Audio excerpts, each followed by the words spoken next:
not to blame.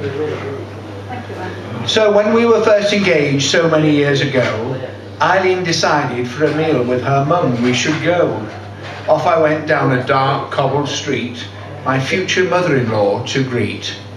Now I had a strangely sheltered childhood and was not sure whether this place was good. For one thing, the toilet was down the cellar stair, and in the kitchen the bath was there. I decided they did not have a lot of money, so did not expect much food, which turned out to be funny. For one, Winnie was her mother's name, and as a cook she certainly was game. We sat down at the side of the bath cupboard, had a meal so large it took me weeks to be recovered. It started off with a huge Yorkshire pud, covered in thick onion gravy, so good. I thought they were poor that this was instead of meat. Was so large I was immediately replete. Then came a huge full serving plate, covered in roast beef and veg. It was so great. It was so piled up with food aplenty, I had to eat some to make it a bit empty, so I could add some more thick gravy. You could have fed 10 men from the Navy. Then I noticed something on the stile a-boiling. I was by this time my hunger a-foiling. Winnie pulled out a huge muslin bag. My hunger sure was starting to flag. This was a large sticky pudding sponge, made my poor stomach lunge. I could not believe how much food there was there, nor what Winnie called a little bit of Yorkshire fare. I managed to clear my overcrowded plate, but almost groaned when I saw my fate. Out of a big tin came a huge fruit cake. She cut it in quarters, said she liked to bake. Then she covered the cake in slabs of cheese. I started quaking right down to my knees. I struggled to keep up with all this food.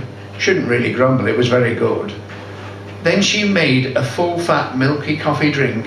I was grateful to be at the end of the meal, I did think. But she said that was not all, gave me a wink. I wondered what else and gave a blink.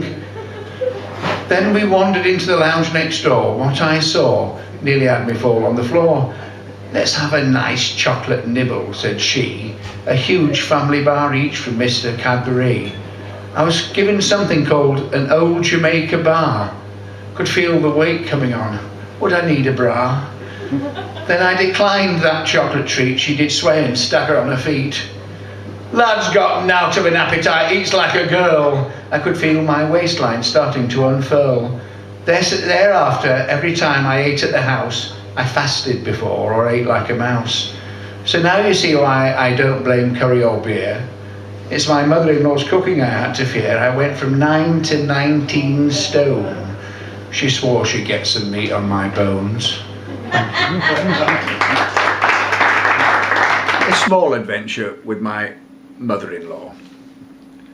Winnie and the Chinese meal. One day my ma-in-law Winnie popped by. She came unexpectedly and saw with a sigh that we were eating Chinese food so good. Now she thought it was foreign and that it would, as she so picturesquely said, be crap. When we asked her to share it, she got in a flap. We got her a plate, hoping her fate would be to like it, not dislike. She spent 20 minutes laboriously sorting it into little individual piles, not very sporting. Her verdict? It's clap cold.